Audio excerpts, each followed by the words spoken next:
First question, may I suggest to remind everybody to turn off their cell phone throughout the meditation session. Vibration of the phone could be very disturbing.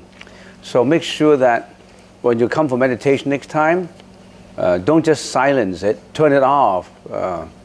Your neighboring meditator could hear it. So turn it off. You'll get the message anyway afterwards. You know, because in some cell phone they know who called them. So you can always retrieve and get back the information and call that person again. So that's the question. And there's another question at the back of this paper. When meditation comes to a certain point, my body starts to wriggle automatically. Should I try to control or leave it like that?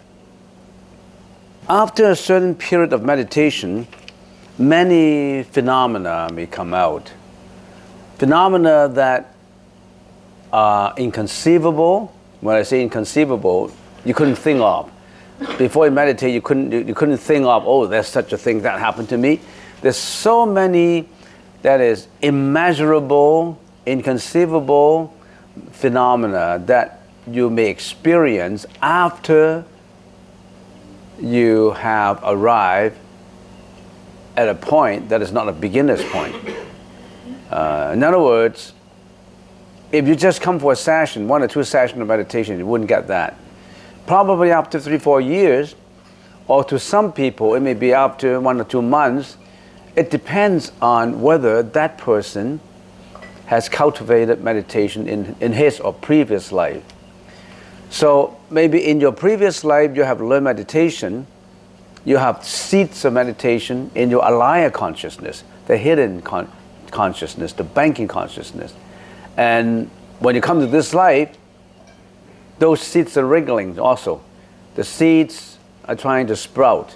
So that's the reason why we say don't underestimate yourself, because you may not know anything about Buddhism, you may not have meditated for a long time, but you may, after a certain period, which is not a long one, but a short one, then you experience something that is inconceivable. And one of the inconceivable phenomena that you may experience is moving of the body. There are many, many phenomena. This moving of the body basically is physical. There's 2 kinds of phenomena. One is spiritual or mental phenomena, and the other kind is physical phenomena. Physical phenomena relates to the temporal body. So when you are doing meditation, you may be so concentrated that your chi in your body, you know what is chi? Your certain chi in your body is accumulating energy. When your chi in the body is accumulating energy, then it will, usually in our daily lives, when after so many years of living experiences, you may have certain blockages in your body. For example, if you're in sports, you could have hurt yourself somewhere, or you could have some bruises, or there's some obstructions in your body that the blood or the chi cannot go through. When you are meditating, your chi power increases, and the chi may be trying to break through the veins, the blood veins, and clear up the blockages. And for that reason, when there's a lot of clearing and regulating to do, your body starts to move. But that's a good phenomenon. It could be regulating your body with the chi. All bodies, every body has that chi inside of you. If you don't have that chi, you finish. That means physically, you don't have action, you don't have energy anymore. So everybody has that chi in you. And that chi is a mixture of things. It includes your breath. So one of the many innumerable phenomena is that your body may automatically move You don't intend to move, but it just moves. And to some people, after they have moved for a while, when they stop, they find it extremely comfortable. And sometimes some people move rapidly, some people move slowly, and some people move with a moving phenomena, which means that actually it's moving like that. Some people move without a moving phenomena. What do I mean by that? Your jawbone could be moving. Your jawbone could have a lot of vibration in it, maybe 1,000 vibrations per second. Have you ever tried a vibrating fork? You know, if you're in the laboratory, then you hit some hot object with a vibrating fork, and you can see the vibration. It could be 1,000 vibrations per second. And your jawbone could be vibrating like that, and every tooth could be vibrating. Or your hair could be vibrating. Or every pore of your skin could be moving. So it's so inconceivable. And that is something that you can see. If my jawbone is vibrating, you can see me moving. Or it could be my hair follicles in my head is all moving, and I have this wriggling in my head. It seems to be quite itchy. It's not itchiness. It's just a little bit of like some worms crawling over your head, but it's not worm. It's just it itself is moving in such a way that you'll find it to be. It's like a vibration. All the chi is working in your favor when you are in deep concentration. And there's so many methods of meditation. One of the many methods is Kundalini. Kundalini vibration is it's to meditate on the chakras, and that would also increase the flow of the chi. But Kundalini meditation is quite dangerous if you don't know how. You could get into problems if you don't know, if you do not have a real teacher who understands it to teach you. If you just exploit yourself, you may run into big problems. What I'm talking about is just the physical phenomena. Not just moving. Sometimes you could be sweating. In other words, your body is like you have taken a sauna bath with so much sweat in you. All this, every pore, every of your skin it's excreting sweat. And you find that after sweating, you feel comfortable with your body. It's just that you have taken a bath, or it's just like the water, the sweat in your body has pushed out all the dust and dirt on the skin of you, on your skin. So it's the sweating. This means it's wet. There's a moving phenomena. There is a dampness phenomena, which is the sweaty, the watery phenomena. There's also there's so many phenomena, and you may be actually moving your hands, your fingers, and so many different phenomena.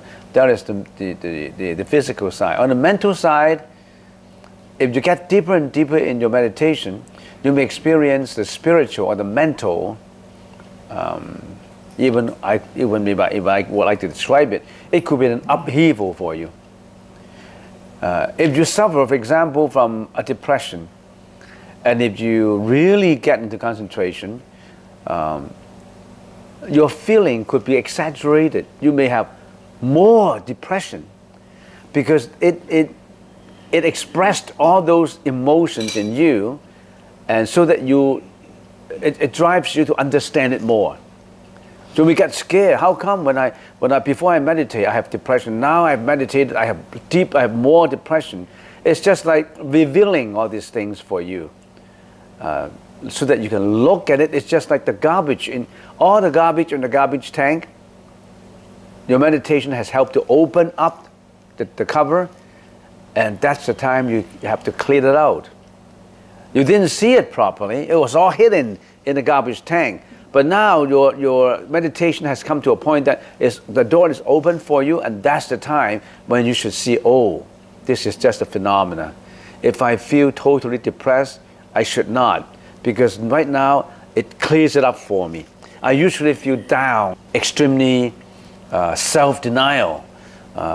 It just expressed to me that it is not real. It is just an emotion that's not locked into my consciousness, and now it has unlocked itself. I would like to let go of it. My depression, it was locked in. Now it reveals to me that I should let it go. So what you should do is, if you suffer more, if you have more emotions at one point in time, let the emotion float out. Don't get that trapped in again. That's the time when you open the garbage tank, take it out and throw it out.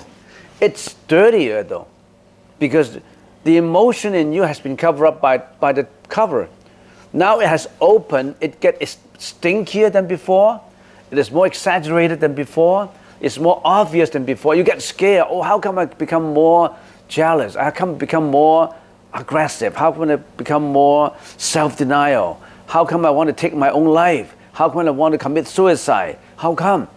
It has taught you that that's your problem. Now that you meditated, the cover has been open for you. Now is a chance to take it out and throw it away. Don't put it there anymore. So don't let that hide in you. Take it out and throw it away. However, a lot of people get trapped in there. Oh, how come meditation, give me more emotion? Oh, meditation is not good because it's giving more depression. Oh no, I want to take my life. I want to self-denial. It's not good for me. No, that's the time when you should learn not to attach to it and throw it out. It's stinkier than before though. You couldn't even smell it before meditation because it's been covered up by a cover.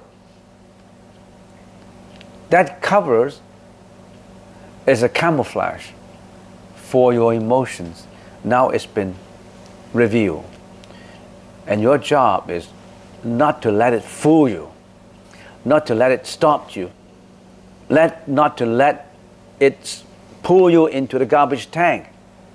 Stand away from it and say, this is not real. Not real. I must repeat to myself, this is not real. And once you know that it's not real, you won't attach to it, and it comes, it doesn't attach. It comes, you don't attach. It comes, you don't attach. That's the process of training yourself. Because now that emotions, that depression becomes more obvious now. Gives you a chance to train your mind to let it go, because before you couldn't let it go. That's why it comes back. Now it gets you more to think about it, and it trains you to throw it away. And if that training comes frequently, you're getting more and more used to throwing it away. Because you have not been trained to throw it away. You have been trained to absorb it. Now you have been given the chance to throw it away. But that's the danger. What happens if you can't? If you just let it overwhelm you? That's a big test. You subject yourself to a test. You never could. That's a hurdle. What a Chinese saying is, if you have not gone through the wintry, difficult period of coldness in the winter, you will never have a chance to get to the mountain to smell the fragrant flowers. You really have to walk through to get to the fragrant flowers in the snow. You have to experience it through. Okay? So, not just the physical. This is just the physical. You have the mental coming up too. It depends on what kind of emotions you have been accumulating in your previous life and in this life. Maybe you have been subject to an abusive childhood. You hate your childhood. And after meditation, it all comes back to you. Your hatred has come back to you. You have more hatred in you. You must learn to throw it away. They give you a time to throw it away. Or if you hate someone, you hate your dad, you hate your wife, or you hate someone, after meditation, the hatred comes back to you, and then you learn it, throw it away. Every time it comes back, learn it, That's the chance to learn how to do it. Don't be overwhelmed by it. You subject yourself to a very important test. If you survive that test, you get rid of it. If you cannot survive that test, what will happen? You'll quit meditation. You may subject yourself to depression for a longer period, and after that long period, then you say, I won't take up meditation again. It doesn't help me. So for the rest of your life, you just suffer from a depression. You can never get out of it. All right? Next question. On the one hand, we shall clear our mind of any thought during the meditation. On the other hand, it just said that every meditation is a new movie about ourselves. Can I explain? I'm just giving you an analogy, an example. Meditation is to contemplate within, to focus on an object. That's our breath. In other words, you see that object, but not with the outside eyes, with the inner eyes. With the inner eyes, to contemplate, you see that object, that breath, you feel that object. When you see within, you're not seeing a movie without. You're seeing a movie within.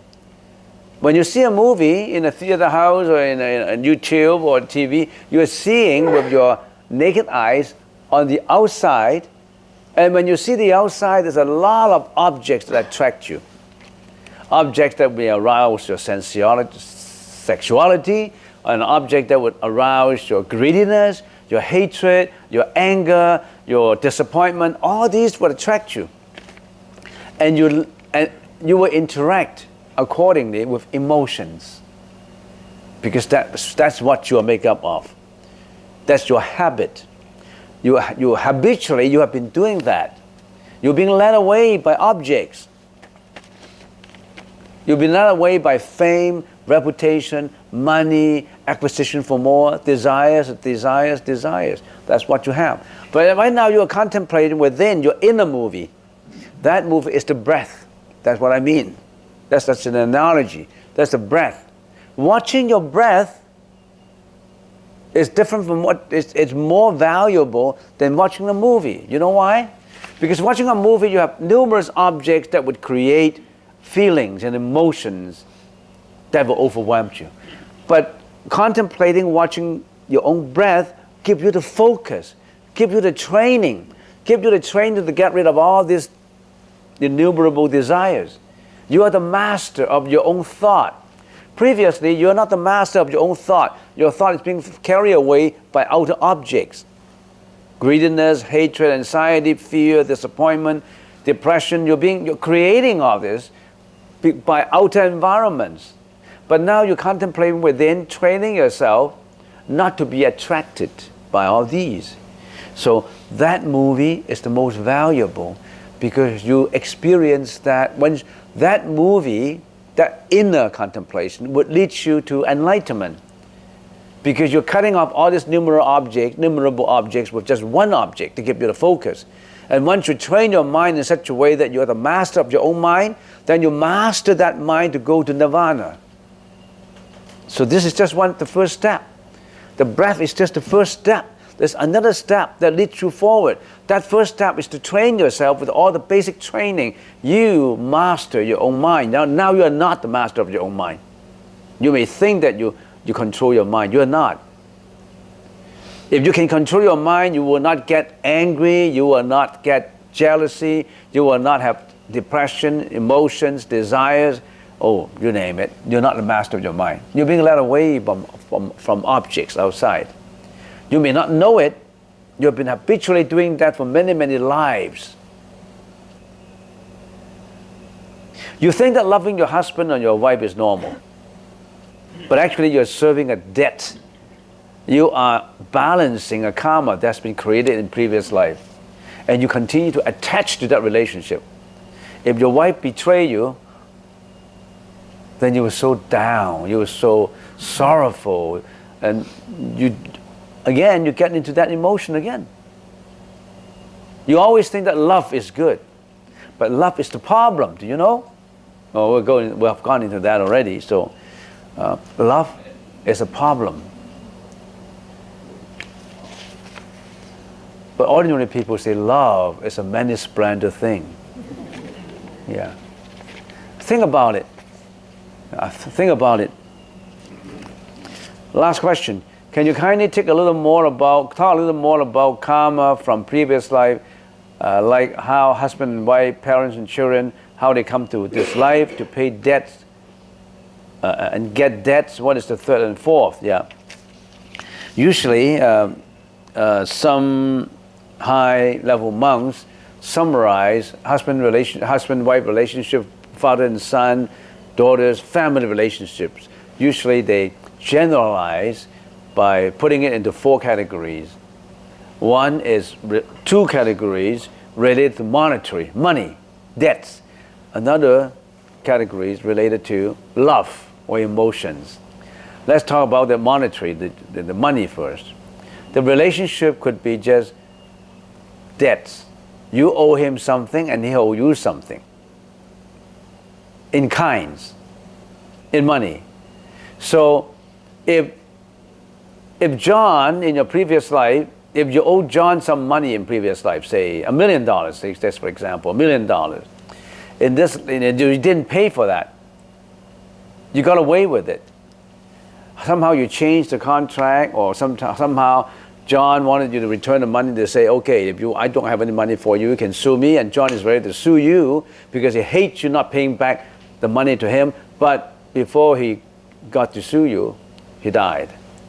And he died with that thinking in your mind, this guy is unfair to me. He owed $1 million. He hasn't paid me. He hasn't paid me. Then in his next life, he may become your son. And he's trying to get you from you. He will try to get everything from you, from the money you owed him. And you still loved him. Oh, this is my son. I love my son. But this son, he used up all your money until you went bankrupt. And somehow when he grew up after graduation from high school, then he got into your company, and your company is so prosperous, but he got in there, he got all your money. He somehow he did something to drive you into bankruptcy, and he did something to drive you down to jail. You want to get back the money. You owe him. Don't owe anybody money. Repay. It's scary. You really have to repay. You think you can get away from it? No. You can never get away from it. It's causality. On the other hand, John, in the previous life, is a son. He owed you money. Okay? And he came back in this life, and he will repay it back to you. He hasn't paid you.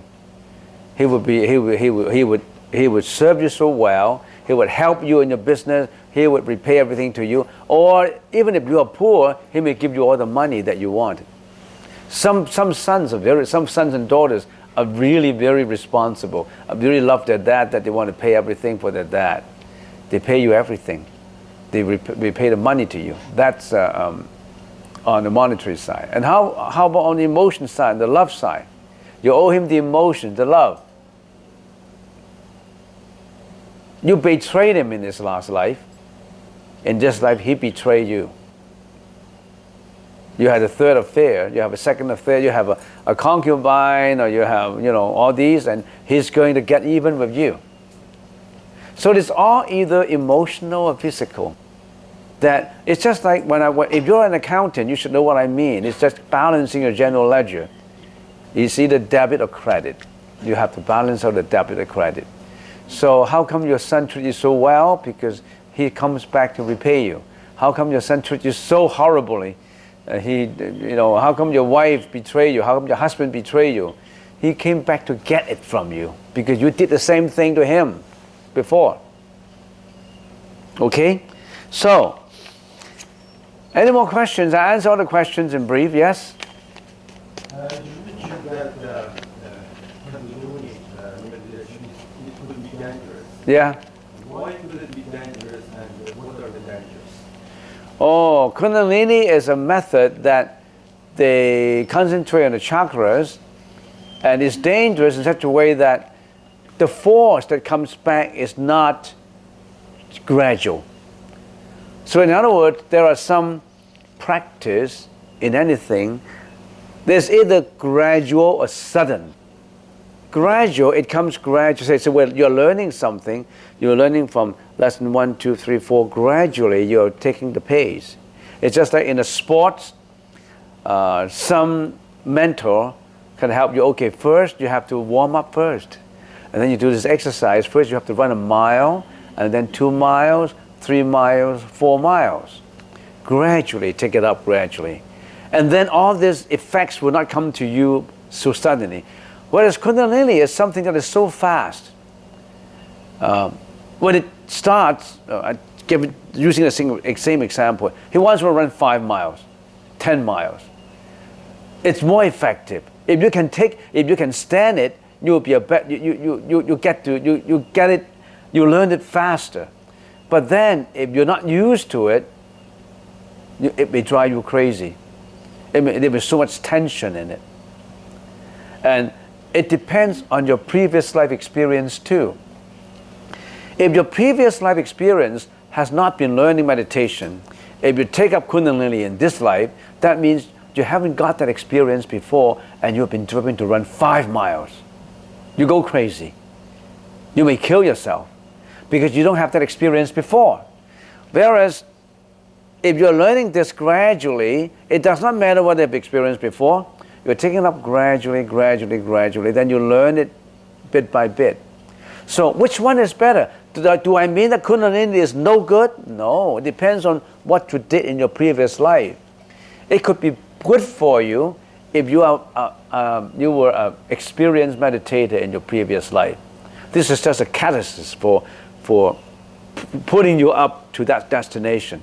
Whereas if you don't have the experiences for you, it may, it may hurt you. It may hurt you so much that I don't know the consequence. Some people suffer long-term mental disability from it even, or long-term depression, or schizophrenia, or mental disorder. It could be terrible for you. Which one is better? I don't want to say because I don't know your previous life experience. It could be good for you. So I don't want to say Kundalini is no good because it's this and that. No, it depends on your experiences. And it also depends on whether you have a good guru. Your guru may have so much experiences that when your problems come up, he may be able to say, okay, do this and do that and change that. But do you have a good guru? We don't know. So we don't want to comment on which one is better, but we can only say, without bias, I think this is more gradual and this is more sudden. I don't know which one is good for you.